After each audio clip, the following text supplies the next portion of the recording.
राधे राधे। आप सभी श्रद्धालु माताओं और बहनों को वट सावित्री व्रत की हार्दिक शुभकामनाएं। प्रिय भक्तों, आज के इस पावन अवसर पर हम विस्तार से जानेंगे कि वर्ष 2026 में वट सावित्री व्रत कब रखा जाएगा, इसका सही मुहूर्त क्या रहेगा, अधिक मास का इस व्रत पर क्या प्रभाव पड़ेगा, कौन कौन इस व्रत को कर सकता है और किस प्रकार विधि विधान से इस व्रत को करने से अखंड सौभाग्य, पति की दीर्घायु और सुखी दांपत्य जीवन का आशीर्वाद प्राप्त होता है। भक्तों, इस वर्ष अधिक मास होने के कारण बहुत सी माताओं और बहनों के मन में यह भ्रम उत्पन्न हो गया है कि वट सावित्री व्रत किस तिथि को करना उचित रहेगा, क्योंकि इस बार ज्येष्ठ मास में 2 अमावस्या और 2 पूर्णिमा तिथियां पड़ रही हैं। ऐसे में कौन सी तिथि शुद्ध मानी जाएगी और किस दिन व्रत करना श्रेष्ठ रहेगा, यह जानना अत्यंत आवश्यक हो जाता है। आज हम आपको संपूर्ण शास्त्रीय आधार के साथ सरल भाषा में सारी जानकारी देने वाले हैं। प्रिय भक्तों, वट सावित्री व्रत सनातन धर्म में विवाहित महिलाओं का अत्यंत महत्वपूर्ण व्रत माना गया है। जिस प्रकार कुछ स्थानों पर करवा चौथ का विशेष महत्व होता है, उसी प्रकार वट सावित्री व्रत भी अखंड सौभाग्य और पति की लंबी आयु के लिए किया जाने वाला महान व्रत माना गया है। यह व्रत केवल एक परंपरा नहीं, बल्कि पति पत्नी के अटूट प्रेम, समर्पण और विश्वास का प्रतीक है। शास्त्रों में वर्णन आता है कि माता सावित्री ने अपने तप, अपने पतिव्रत धर्म और इस व्रत के पुण्य प्रभाव से यमराज से अपने पति सत्यवान के प्राण वापस प्राप्त किए थे। यही कारण है कि इस व्रत को इतना शक्तिशाली और फलदायी माना गया है। कहा जाता है कि जो स्त्री श्रद्धा और नियम पूर्वक यह व्रत करती है, उसके जीवन में वैवाहिक सुख बना रहता है, परिवार में खुशहाली आती है और पति की आयु में वृद्धि होती है। स्कंद पुराण में भी इस व्रत की महिमा का वर्णन मिलता है। वहां कहा गया है कि यह व्रत स्त्री के सौभाग्य को बढ़ाने वाला, पापों का नाश करने वाला और संतान सुख प्रदान करने वाला माना गया है। इसलिए सभी सुहागिन महिलाओं को इस व्रत को श्रद्धापूर्वक अवश्य करना चाहिए। अब बात करते हैं कि यह व्रत कौन कर सकता है। प्रिय भक्तों, यह व्रत सभी विवाहित महिलाएं कर सकती हैं। जिनका हाल ही में विवाह हुआ है, वे नवविवाहिता महिलाएं भी इस व्रत को कर सकती हैं। जिनकी सगाई हो चुकी है और विवाह निश्चित हो चुका है, वे भी श्रद्धा भाव से इस व्रत को कर सकती हैं। ऐसा माना जाता है कि इस व्रत को करने से वैवाहिक जीवन में प्रेम, विश्वास और स्थिरता बनी रहती है। अब सबसे महत्वपूर्ण प्रश्न आता है कि वर्ष 2026 में वट सावित्री व्रत किस दिन रखा जाएगा। उत्तर भारत में यह व्रत ज्येष्ठ मास की अमावस्या तिथि को रखा जाता है, जबकि महाराष्ट्र, गुजरात और दक्षिण भारत के कुछ क्षेत्रों में यह व्रत ज्येष्ठ पूर्णिमा को करने की परंपरा है। इस वर्ष अधिक मास होने के कारण 2 अमावस्या और 2 पूर्णिमा आने वाली हैं। इसलिए बहुत से लोग भ्रमित हैं कि अधिक मास की तिथि पर व्रत करें या शुद्ध ज्येष्ठ मास की तिथि पर। शास्त्रों के अनुसार ऐसे सभी प्रमुख व्रत और पर्व शुद्ध मास की तिथि में ही किए जाते हैं। इसलिए वट सावित्री व्रत भी शुद्ध ज्येष्ठ अमावस्या और शुद्ध ज्येष्ठ पूर्णिमा पर ही किया जाएगा। अब जानते हैं इस व्रत की विधि के विषय में। भक्तों, प्रातः ब्रह्म मुहूर्त में उठकर स्नान करना चाहिए। स्नान के जल में यदि गंगाजल मिला लिया जाए तो अत्यंत शुभ माना जाता है। स्नान करते समय मां गंगा का स्मरण अवश्य करें। इसके बाद स्वच्छ और संभव हो तो लाल या पीले रंग के वस्त्र धारण करें। सुहाग की सभी वस्तुएं जैसे सिंदूर, बिंदी, चूड़ियां, बिछिया, मंगलसूत्र आदि धारण करना अत्यंत शुभ माना गया है। भक्तों, बहुत सी महिलाओं के मन में प्रश्न आता है कि क्या नए वस्त्र पहनना आवश्यक है। देखिए, शास्त्रों में कहीं भी यह अनिवार्य नहीं बताया गया कि नए वस्त्र ही पहने जाएं। यदि आपकी सामर्थ्य हो तो नए वस्त्र धारण कर सकते हैं, अन्यथा साफ सुथरे धुले हुए वस्त्र पहनना ही पर्याप्त है। मुख्य बात आपकी श्रद्धा और भक्ति है। इसके बाद पूजा की सामग्री एकत्र करनी चाहिए। पूजा में रोली, मौली, अक्षत, धूप, दीपक, जल से भरा लोटा, कलश, लाल वस्त्र, भीगे हुए चने, पान, सुपारी और यदि संभव हो तो नारियल रखा जाता है। भक्तों, रात में ही थोड़े से चने भिगोकर रख दें, क्योंकि उनका उपयोग पूजा और प्रसाद में किया जाता है। अब बात आती है वट वृक्ष की पूजा की। वट वृक्ष अर्थात बरगद के पेड़ को इस व्रत में अत्यंत महत्वपूर्ण माना गया है। मान्यता है कि वट वृक्ष में ब्रह्मा, विष्णु और महेश तीनों देवताओं का वास होता है। इसकी जड़ों में सावित्री और सत्यवान की स्मृति जुड़ी हुई है। इसलिए महिलाएं वट वृक्ष की पूजा करके उसके चारों ओर सूत लपेटती हैं और अपने पति की लंबी आयु की कामना करती हैं। बहुत सी माताएं पूछती हैं कि यदि आसपास बरगद का पेड़ ना हो तो क्या करें। ऐसी स्थिति में आप घर में वट वृक्ष का चित्र स्थापित कर सकती हैं या किसी गमले में बरगद का छोटा पौधा लगाकर उसकी पूजा कर सकती हैं। श्रद्धा और विश्वास सबसे महत्वपूर्ण होते हैं। भगवान भाव के भूखे होते हैं। पूजा करते समय सबसे पहले वट वृक्ष के पास जल अर्पित करें, फिर रोली और अक्षत चढ़ाएं, दीपक जलाएं। इसके बाद सूत या कच्चा धागा लेकर वृक्ष की परिक्रमा करें। परिक्रमा करते समय अपने पति की लंबी आयु, अच्छे स्वास्थ्य और सुखी दांपत्य जीवन की प्रार्थना करें। कई स्थानों पर महिलाएं 7 परिक्रमा करती हैं, जबकि कहीं 11 या 21 परिक्रमा का विधान भी माना जाता है। इसके बाद वट सावित्री व्रत कथा सुनना या पढ़ना अत्यंत आवश्यक माना गया है। कथा के बिना यह व्रत अधूरा माना जाता है। कथा में माता सावित्री और सत्यवान की अमर गाथा का वर्णन आता है कि किस प्रकार माता सावित्री ने अपने पतिव्रत धर्म से यमराज को भी झुका दिया था। अब बात करते हैं व्रत के नियमों की। भक्तों, यह व्रत सामान्यतः निर्जला रखने का विधान माना गया है, अर्थात बिना जल ग्रहण किए व्रत किया जाता है। लेकिन यदि किसी महिला की स्वास्थ्य स्थिति ठीक ना हो, गर्भावस्था हो या कमजोरी की समस्या हो, तो वह फलाहार या जल ग्रहण करके भी यह व्रत कर सकती है। शास्त्रों में स्वास्थ्य को भी महत्वपूर्ण माना गया है, इसलिए अपनी क्षमता और स्वास्थ्य के अनुसार व्रत करना चाहिए। ध्यान रखें कि इस दिन क्रोध, विवाद और कटु वचन से दूर रहें। मन को शांत रखें, भगवान का नाम जप करें और माता सावित्री का स्मरण करते रहें। इस दिन पति पत्नी के बीच प्रेम और सम्मान की भावना बनाए रखना भी अत्यंत शुभ माना जाता है। भक्तों, व्रत का पारण अगले दिन प्रातः स्नान और पूजा के बाद किया जाता है। पारण करते समय पहले भगवान को भोग लगाएं और फिर स्वयं भोजन ग्रहण करें। यदि संभव हो तो किसी सुहागिन महिला को श्रृंगार सामग्री दान करें। ऐसा करने से व्रत का पुण्य कई गुना बढ़ जाता है। प्रिय भक्तों, आज के समय में जहां परिवारों में तनाव और दांपत्य जीवन में दूरी बढ़ती जा रही है, वहां ऐसे व्रत केवल धार्मिक परंपरा नहीं, बल्कि परिवार को जोड़ने वाली शक्ति बन जाते हैं। जब स्त्री श्रद्धा और विश्वास से यह व्रत करती है, तो घर में सकारात्मक ऊर्जा आती है, प्रेम बढ़ता है और वैवाहिक जीवन में स्थिरता आती है। माता सावित्री का आशीर्वाद आपके जीवन में सुख, समृद्धि और अखंड सौभाग्य लेकर आए। आपके परिवार में प्रेम बना रहे और आपके पति को उत्तम स्वास्थ्य और दीर्घायु प्राप्त हो। आप सभी श्रद्धालु माताओं और बहनों को वट सावित्री व्रत की हार्दिक शुभकामनाएं।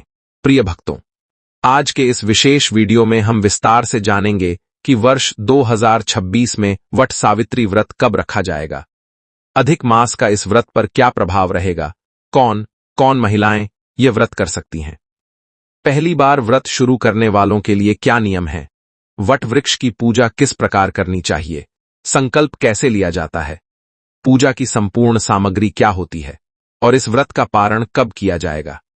आज की यह जानकारी आपके सभी भ्रम दूर कर देगी, इसलिए वीडियो को अंत तक अवश्य देखिएगा। प्रिय भक्तों, वट सावित्री व्रत सनातन धर्म के सबसे महत्वपूर्ण सौभाग्य व्रतों में से एक माना जाता है। यह व्रत पति की दीर्घायु, सुखी दांपत्य जीवन और अखंड सौभाग्य के लिए किया जाता है। जिस प्रकार कुछ स्थानों पर करवा चौथ का विशेष महत्व होता है, उसी प्रकार वट सावित्री व्रत भी विवाहित महिलाओं के लिए अत्यंत पुण्यदायी माना गया है। शास्त्रों में वर्णन आता है कि माता सावित्री ने अपने पतिव्रत धर्म, अपनी तपस्या और अटूट निष्ठा के बल पर यमराज से अपने पति सत्यवान के प्राण वापस प्राप्त किए थे। यही कारण है कि इस व्रत को इतना शक्तिशाली और फलदायी माना गया है। कहा जाता है कि जो स्त्री श्रद्धा और नियम पूर्वक यह व्रत करती है, उसके परिवार में सुख शांति बनी रहती है, पति की आयु में वृद्धि होती है और दांपत्य जीवन में प्रेम बना रहता है। स्कंद पुराण में भी इस व्रत की महिमा का वर्णन मिलता है। वहां कहा गया है कि यह व्रत स्त्री के सौभाग्य को बढ़ाने वाला, पापों का नाश करने वाला और संतान सुख देने वाला माना गया है। इसलिए सभी सुहागिन महिलाओं को श्रद्धा भाव से यह व्रत अवश्य करना चाहिए। अब बात करते हैं कि यह व्रत कौन कौन कर सकता है। प्रिय भक्तों, सभी विवाहित महिलाएं यह व्रत कर सकती हैं। नवविवाहिता महिलाएं भी इस व्रत को कर सकती हैं। जिनकी सगाई हो चुकी है और विवाह निश्चित हो चुका है, वे भी श्रद्धा के साथ यह व्रत कर सकती हैं। ऐसा माना जाता है कि यह व्रत वैवाहिक जीवन में प्रेम, विश्वास और स्थिरता लेकर आता है। अब सबसे बड़ा प्रश्न आता है कि वर्ष 2026 में वट सावित्री व्रत किस दिन रखा जाएगा। क्योंकि इस वर्ष अधिक मास पड़ रहा है, इसलिए लोगों के मन में भ्रम है कि व्रत अधिक मास में करना है या शुद्ध ज्येष्ठ मास में। प्रिय भक्तों, शास्त्रों के अनुसार बड़े व्रत और पर्व हमेशा शुद्ध मास में ही किए जाते हैं, इसलिए वट सावित्री व्रत भी शुद्ध ज्येष्ठ मास में ही किया जाएगा। उत्तर भारत में यह व्रत ज्येष्ठ अमावस्या को किया जाता है। वहीं महाराष्ट्र, गुजरात और दक्षिण भारत के कुछ प्रदेशों में यह व्रत ज्येष्ठ पूर्णिमा को किया जाता है। इस वर्ष ज्येष्ठ अमावस्या 16 मई 2026 को पड़ रही है। अमावस्या तिथि 16 मई को सूर्योदय से पहले प्रारंभ हो जाएगी और रात्रि तक रहेगी। इसलिए उत्तर भारत में वट सावित्री व्रत 16 मई 2026 दिन शनिवार को रखा जाएगा। वहीं गुजरात, महाराष्ट्र और कुछ दक्षिण भारतीय प्रदेशों में जहां यह व्रत पूर्णिमा को किया जाता है, वहां अधिक मास के कारण 1 महीने बाद शुद्ध ज्येष्ठ पूर्णिमा पर यह व्रत किया जाएगा। इसलिए वहां 29 जून 2026 को वट सावित्री व्रत रखा जाएगा। कुछ स्थानों पर यह व्रत 3 दिन तक भी किया जाता है, इसलिए वहां 27 जून से 29 जून तक इसका विशेष पालन किया जाएगा। अब बात करते हैं इस व्रत की संपूर्ण विधि की। प्रिय भक्तों, ब्रह्म मुहूर्त में उठकर स्नान करें। स्नान के जल में यदि गंगाजल मिला लिया जाए तो अत्यंत शुभ माना जाता है। स्नान के समय मां गंगा का स्मरण अवश्य करें। इसके बाद साफ और स्वच्छ वस्त्र धारण करें। यदि संभव हो तो लाल या पीले रंग के वस्त्र पहनें, क्योंकि यह सौभाग्य का प्रतीक माने जाते हैं। सभी सुहाग की वस्तुएं जैसे सिंदूर, मंगलसूत्र, चूड़ियां, बिंदी, बिछिया आदि अवश्य धारण करें। शास्त्रों में कहा गया है कि इस दिन सुहाग का पूर्ण श्रृंगार करना अत्यंत शुभ माना जाता है।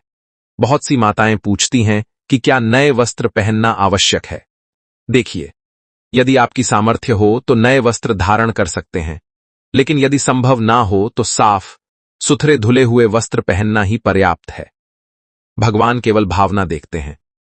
अब पूजा की सामग्री के विषय में जान लेते हैं। पूजा में रोली, मौली, अक्षत, धूप, दीपक, पुष्प, जल से भरा लोटा, कलश, नारियल, लाल वस्त्र, भीगे हुए चने, पान, सुपारी और दक्षिणा रखी जाती है। रात में ही थोड़े से चने भिगोकर रख दें, क्योंकि उन्हें भोग के रूप में अर्पित किया जाता है। अब प्रश्न आता है कि जिनके आसपास बरगद का पेड़ नहीं है, वे क्या करें। प्रिय भक्तों, यदि आपके आसपास वट वृक्ष उपलब्ध नहीं है तो आप बरगद की छोटी टहनी लाकर किसी गमले में स्थापित कर सकते हैं। उसे ही वट वृक्ष मानकर श्रद्धा से पूजा कर सकते हैं। भगवान भावना के भूखे होते हैं। यदि सच्चे मन से पूजा की जाए तो पूरा फल प्राप्त होता है। जहां पूजा करनी हो उस स्थान की पहले अच्छी तरह सफाई करें। इसके बाद थोड़े से गेहूं, चावल या बाजरा रखकर उस पर कलश स्थापित करें। कलश के ऊपर पूर्ण पात्र रखें और उसके ऊपर नारियल स्थापित करें। यदि लाल वस्त्र हो तो उसे नारियल पर लपेट दें। इसके बाद वट वृक्ष को 4 बार जल अर्पित किया जाता है। प्रत्येक बार अलग अलग मंत्र बोलते हुए जल चढ़ाया जाता है। पहली बार जल अर्पित करते समय बोलें ओम वट देवाय नमः, दूसरी बार बोलें ओम में ब्रह्म रूपाय नमः, तीसरी बार बोलें ओम में सावित्री सहिताय नमः, चौथी बार बोलें ओम में सावित्री देवाय सहिताय नमः। इस प्रकार 4 बार श्रद्धा से जल अर्पित करें।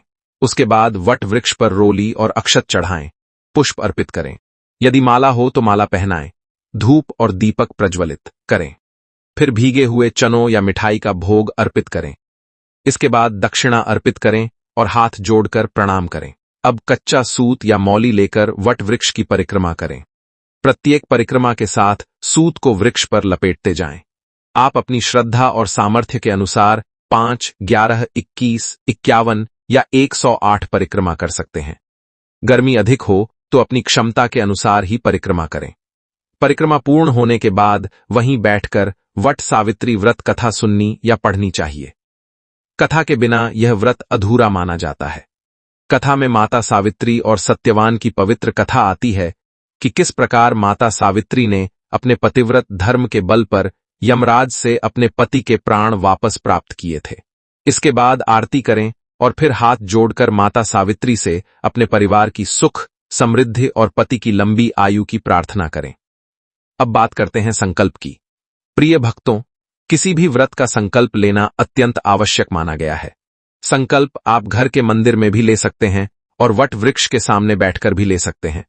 अपने दाहिने हाथ में थोड़ा जल, अक्षत, पुष्प और एक सिक्का लें। फिर 3 बार बोलें, ओम श्री विष्णु, ओम श्री विष्णु, ओम श्री विष्णु। इसके बाद अपना नाम, गोत्र और स्थान का नाम बोलते हुए संकल्प करें कि मैं अखंड सौभाग्य, पति की दीर्घायु और सुखी दाम्पत्य जीवन की प्राप्ति के लिए श्रद्धा भाव से वट सावित्री व्रत कर रही हूं।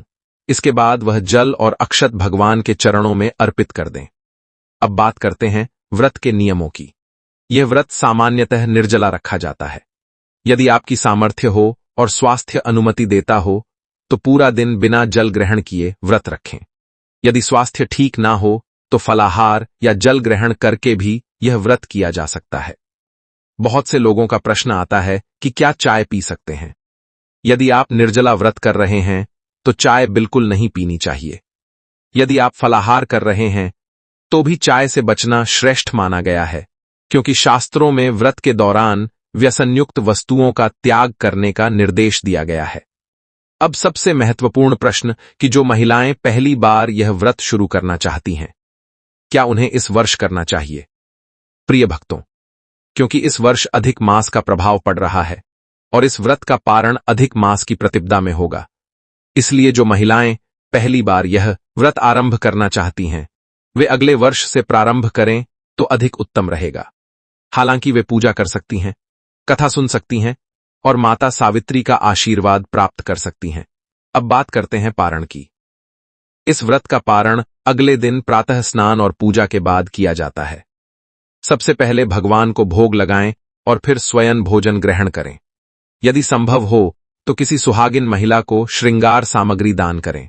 ऐसा करने से व्रत का पुण्य कई गुना बढ़ जाता है। प्रिय भक्तों, आज के समय में जहां परिवारों में तनाव और दाम्पत्य जीवन में दूरियां बढ़ती जा रही हैं, वहां ऐसे व्रत परिवार को जोड़ने का कार्य करते हैं।